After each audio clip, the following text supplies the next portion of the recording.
Level cross இது வந்து ஒரு மலையாள படம். ஸோ நேற்று தான் தியேட்டரில் ரிலீஸ் ஆகிருக்கு. இந்த படத்தை பார்த்ததுக்கப்புறமா உங்களோட ஒரு சில விஷயங்கள் பகிர்ந்துக்கணும் அப்படின்றதுக்காக. ஸோ இந்த படத்தை பார்த்து முடிச்சதுக்கப்புறமா என்னோட மனநிலை எப்படி இருந்ததுன்னா, போதும் போதும் போதும் லிஸ்ட்டு பெருசாக போயிட்டுருக்குன்னு வடிவேல் டைலாக் ஒன்று வரும் இல்லையா, அந்த மாதிரி தான் ட்விஸ்ட்டுக்கு மேலே ட்விஸ்ட்டு வந்துக்கிட்டே இருக்குது. அதாவது நம்ம எதை எதிர்பார்க்குறோமோ அது நடக்காது, வேறு ஒன்று நடக்கும். அந்த மாதிரியான ஒரு ட்விஸ்ட்டோட ஒரு படம் இது. கண்டிப்பாக நிறைய விஷயம் ஸ்பாய்லர் இல்லாமல் தான் இந்த ரிவ்யூ நான் சொல்ல போகிறேன். ஸோ இப்போ இந்த படத்தோட ஸ்டோரி என்ன, இதோட பாசிட்டிவ் நெகட்டிவ் எல்லாத்தையும் வந்து நம்ம இந்த வீடியோவில் பார்ப்போம். Hi my dear friends and families, welcome to Voice of Lingesh.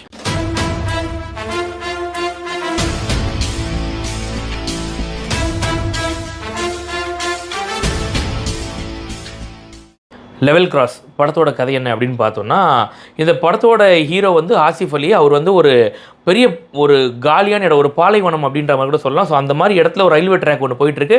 அங்கே அவருக்கு என்ன ஒரு வேலைன்னு பார்த்தீங்கன்னா, கொடியாற்ற வேலை தான். இந்த சிக்னல் மாதிரி அவர் கொடியாற்ற வேலை தான். அங்கே ஒரு வந்து கேட் மாதிரி, அந்த ஓப்பன் க்ளோஸ் கேட் இருக்கும், ஒரு ஊருக்கு போகிற வழி அப்படின்ற மாதிரி அந்த இடத்த மெயின்டைன் பண்ணக்கூடியதாக வேலை தான் அவருக்கு. அவருக்கு ஒரு சின்ன ஒரு அட்டு மாதிரி ஒரு வீட்டில் தான் வாழறாரு.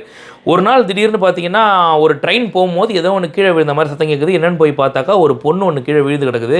என்னடா இதுன்னு தூக்கி எடுத்து போய் பார்த்தா, இதான் நம்ம கதாநாயகி அமலா பால். அவங்க என்னங்க இந்த மாதிரி கீழே இருந்து நீங்கள் குதிச்சிட்டிங்களேன்னு, நான் குதிக்கல, 2 பேர் சண்டை போட்டு நான் தள்ளி விட்டாங்க அப்படின்னுச்சு. அதுக்கப்புறமா கொஞ்ச நேரம் கழிச்சு, இல்லை உங்களை பார்க்கும்போது ஒரு மாதிரி இருந்துச்சு, அதனால் உங்ககிட்ட நான் போய் சொன்னேன், இப்போ வந்து உண்மையை சொல்கிறேன், நான் வந்து என் புருஷனுக்கு பயந்து தான் கீழே குதித்தேன் அப்படின்னுச்சு.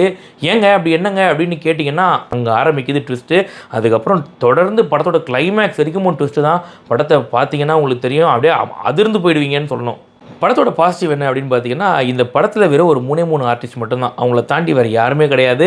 இன்னும் ஒரு ஆர்டிஸ்ட் யாருன்னு பார்த்தீங்கன்னா, ட்ரெயினை வேணால் சொல்லலாம், சினிமாட்டோகிராஃபி வேணால் சொல்லலாம். இதை தாண்டி படத்தில் வேறு எதையுமே காட்ட மாட்டாங்க. இந்த ஒரு இதுலேயே முடிஞ்சிடும். அதுவும் அந்த லெவல் கிராசிங் கிட்ட இருக்க ஒரு சின்ன ஹட்டு, அது மட்டும்தான் ஒரே ஒரு லொக்கேஷன், வேறு எதுவுமே கிடையாது படத்துக்கு. அதாவது இன்னும் தெளிவாக சொல்லணும் அப்படின்னாக்கா, படத்துக்கு பெருசாக எந்த செலவுமே கிடையாது.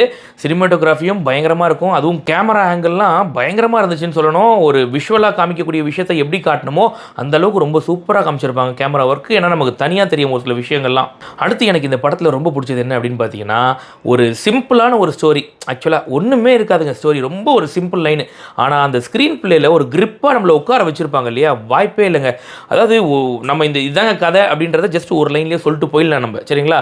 அந்த கதையை இவங்க எப்படி காட்டணும், இதை எப்படி ட்விஸ்ட் வைக்கலாம் இந்த இடத்துலன்ட்டு மனுஷன் எப்படி யோசிச்சிருப்பாருன்னே தெரியல. ட்விஸ்ட்டுக்கு மேலே ட்விஸ்ட்டு வந்துகிட்டே இருக்குது படத்தில்.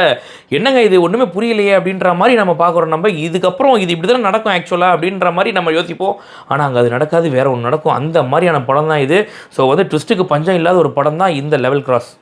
இப்போ படம் பார்க்கக்கூடிய நம்மளோட மனநிலை எப்படி இருக்கும்னாக்கா, இப்போ வர சினிமாலாம் ட்விஸ்டெல்லாம் எங்கே இருக்குது, ஏதாவது ஒரு ட்விஸ்ட் வச்சா கூட பரவாயில்லப்பா, சூப்பரான ட்விஸ்ட்டுப்பான்னு நம்ம சொல்லுவோம். இந்த படத்தில் ஒரு 3 கதாபாத்திரம் வருது அப்படின்னாக்கா, அந்த 3 கதாபாத்திரத்துக்கும் 3 கதை, அந்த 3 கதைக்கும் 3 ட்விஸ்ட்டு, அது இல்லாமல் தனியாக ஒரு ட்விஸ்ட்டு, அதுக்கப்புறம் அடிஷனல் ஒரு ட்விஸ்ட்டு, அதுக்கப்புறம் கிளைமேக்ஸில் ஒரு ட்விஸ்ட்டுன்னு அப்படி கடன் வாங்கி ட்விஸ்ட்டு போயிட்டே இருக்குது இந்த படம். சிம்பிளாக சொல்லணும்னா, அதாவது படத்தில் ட்விஸ்ட் வைக்கலாம், ட்விஸ்ட்டில் படம் வச்சா எப்படி இருக்குமோ அப்படி தான் இருக்குது இந்த படம். நெகட்டிவ் அப்படின்னு கேட்டிங்கன்னா, சத்தியமாக எனக்கு எந்த ஒரு நெகட்டிவுமே தெரியலைங்க. ஆரம்பத்தில் பார்க்கும்போது ஒரு அவார்ட் வின்னிங் மூவி மாதிரி தெரிஞ்சுது. அப்படியே ஸ்லோவாக ஆரம்பிக்கும், ஓகே ஒரு மனுஷனோட வாழ்க்கை கதை அப்படின்னு நம்ம நினைப்போம். ஆனால் அதுக்கப்புறமா சத்தியமாக சொல்கிறேன், இது வேறு லெவலில் கொண்டு போயிட்டாங்க. எனக்கு சத்தியமாக இந்த படத்துக்கு எந்த ஒரு நெகட்டிவுமே சொல்ல தோணலை. மொத்தத்தில் இந்த லெவல் கிராஸ் படம் எப்படி இருக்குது அப்படின்னு கேட்டிங்கன்னா, இந்த படம் ஆரம்பத்தில் வந்து பார்த்திங்கன்னா, ஒரு ஏஜ் ஃபேக்டருக்கு மட்டுமே பிடிக்கக்கூடிய படம் மாதிரி கொண்டு போனாங்க. ஒரு 30+ இருக்கவங்களுக்கு மட்டும் இந்த படம் பிடிக்கும் அப்படின்ற மாதிரி கொண்டு போனாங்க.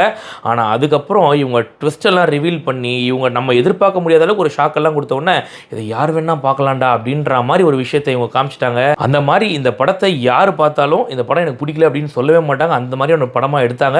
எந்த ஏஜ் ஃபேக்டர் வேணாலும் பார்க்கலாம் இந்த படத்தை. அந்த மாதிரியான ஒரு த்ரில்லர் படமாக இன்றைக்கி எடுத்திருக்காங்க இவங்க. இந்த படத்தை பொறுத்த வரைக்கும் எந்த ஒரு செக்ஷுவல் அபியூஸும் கிடையாது. ஆனால் ஒரே ஒரு சீனில் மட்டும் பார்த்தீங்கன்னா, மண்டை செதற மாதிரி ஒரு சீனை மட்டும் காட்டுவாங்க. ஸோ அதை மட்டும் பார்த்துக்கணும். ரெண்டாவது, எனக்கு ஒரு சின்ன வருத்தம் இருக்குது. என்னென்னு பார்த்தீங்கன்னா, இந்த படத்தை ஏன் பேன் இண்டியன் மூவியாக ஆக்கலை அப்படின்னு ஒரு கேள்வி. ரெண்டாவது, இந்த படத்தை அட்லீஸ்ட் நீங்கள் தயவு செஞ்சு தமிழ் டப்பிங்லேயாவது விடுங்க அப்படின்றத கேட்பேன். இங்கிலீஷ் சப்டைட்டில் மட்டும் விட்டுருக்கிறீங்க, ஏதாவது அதை வச்சு நாங்கள் ஓட்டிட்டோம் பரவாயில்ல, தயவு செஞ்சு கொஞ்சம் தமிழ் டப்பிங்கில் விட்டிங்கன்னா ரொம்ப நல்லாயிருக்கும். ஏன்னா இவங்க வந்து செதற விடுறது, கதற விடுறது, அது இல்லாமல் நம்மளை புலம்ப விடுறது அப்படின்னு சொல்லிட்டு அப்படியே படமாக எடுத்துகிட்டு இருக்கிறாங்க. அந்த மாதிரி படங்கள்லாம் எல்லாம் பேண்டின்னு வரும்போது ஏன் இது வரக்கூடாதுன்ற ஒரு பெரிய கேள்வி நமக்குள்ளே வருது. நீங்கள் பார்த்தீங்கன்னா இப்போ வரக்கூடிய படங்கள் எல்லாம் ஒன்று வன்முறை அதிகமாக இருக்குது, இல்லை என்ன படம் எடுக்கிறோன்னே தெரியாமல் ஒரு படத்தை எடுப்பாங்க, அப்படி இல்லைன்னா 3-3.5 மணி நேரத்துக்கு ஒரு படத்தை எடுத்து நம்மளை ரொம்ப உயிரை எடுத்துருவாங்க. இந்த படம் உண்மையிலேயே சொல்ல போனால் வெறும் 1.25 மணி நேரம் தான், 1.25 மணி நேரத்துக்கும் குறைவாகவே இருக்கும். இந்த படம் என்ன சொல்ல வந்தாங்களோ ரொம்ப நீட்டாக கிறிஸ்பாக நமக்கு பிடிக்கும் வகையில் சொல்லி முடிச்சிட்டாங்க இந்த டீமு. அதுக்கு உண்மையிலே ஒரு ஹேட்ஸ் ஆஃப் கொடுத்தே ஆகணும் இந்த டீமுக்கு. அதுக்கப்புறம் பொதுவாக என்கிட்ட கமெண்ட்ஸ் நிறைய பேர் கேட்கப்படுற கேள்வி என்ன அப்படின்னு பார்த்தீங்கன்னா, நீங்கள் ரொம்ப மலையாள சினிமாவுக்கு சப்போர்ட் பண்ணுறீங்க அப்படின்னு கேட்குறாங்க. நான் அது ஒரே ஒரு பதில் மட்டும் சொல்லிக்கிறேன். அதாவது நீங்கள் இப்போ வந்த படங்கள் எல்லாம் பார்க்குறீங்க, ஏதாவது ஒரு படம் நல்லா இருக்குப்பா, இந்த படம் சூப்பர்ப்பான்னு ஒரு படம் உங்களால் சொல்ல முடியுதா? ஒரு மைனஸே இல்லாத ஒரு படம் உங்களால் சொல்ல முடியுமா அப்படின்னு ஒரு கேள்வியை நான் கண்டிப்பாக கேட்பேன். ஏன்னா இப்போ ரீசெண்டாக வந்த ராயனாக இருக்கட்டும், வன்முறை அதிகம் அப்படின்றாங்க. ஸ்டோரின்றது சுத்தமாக ஒன்றுமே கிடையாது, கம்ப்ளீட்டாக ஃபேனுக்காக எடுக்கப்பட்ட படம். அது இந்தியன் 2 அது படத்துலேயே சேர்த்துக்க இல்லாத ஒரு படம் அப்படின்னு சொல்லுவேன். சரிப்பா, நீ இந்த மகாராஜா இந்த மாதிரி படம்லாம் பார்த்தோன்னா அந்த படத்தில் ஒரு ட்விஸ்ட் இருக்கும், இல்லைன்னு சொல்ல கிளைமேக்ஸில். ஆனால் நிறைய சீன் ரொம்ப லேகாக போகிற மாதிரி நமக்கு தெரியும், அதையும் கண்டிப்பாக நம்ம சொல்லி தான் ஆகணும். ஆனால் இந்த படத்தை பார்த்தீங்கன்னா வெறும் 1.25 மணி நேரம் கூட கிடையாது, கிறிஸ்பாக சூப்பராக என்னவோ அதை எடுத்து கொடுத்துட்டு போயிட்டே இருந்துட்டாங்க அப்படின்னு சொல்லணும். எல்லா ஏஜ் ஃபேக்டரையும் கவரக்கூடிய வகையில் இவங்க எடுத்தாங்க. ஒரு டல்லாக கொஞ்சம் வந்து அவார்ட் வின்னிங் மாதிரி கொண்டு போய் கடைசியில் ட்விஸ்ட் எல்லாம் காமிச்சு எவன் வேணாலும் இந்த படத்தை பார்த்து ரசிச்சுட்டு போகலாம் அப்படின்ற மாதிரி காமிச்சது பயங்கரமாக இருக்கும். ஒரு மிஸ்டரியாகவே கொண்டு போயிருப்பாங்க இந்த படத்தை. அதனால இந்த படத்தை தாராளமாக பார்க்கலாம் அப்படின்னு சொல்லுவேன். இந்த படத்துக்கு நம்ம வாய்ஸ் ஆஃப் லிங்கேஷ் சேனல் கொடுக்குற ரேட்டிங் 9.5 out of 10. இந்த ரிவ்யூ பிடிச்சதா மறக்காமல் லைக் பண்ணுறது மட்டும் இல்லாமல் உங்கள் ஃப்ரெண்ட்ஸ்க்கும் ஷேர் பண்ணுங்கள். கருத்துக்கள் இருந்தால் கண்டிப்பாக கமெண்ட் செக்ஷனில் சொல்லுங்கள். இன்னும் நம்ம சேனலை சப்ஸ்கிரைப் பண்ணலையா? மறக்காமல் சப்ஸ்கிரைப் பண்ணிக்கோங்க. அப்போ தான் நம்ம போடுற வீடியோஸ் எல்லாம் உங்களை வந்து சேரும். இன்னொரு இன்ட்ரெஸ்டிங் வீடியோவில் சந்திக்கிறேன். Bye by.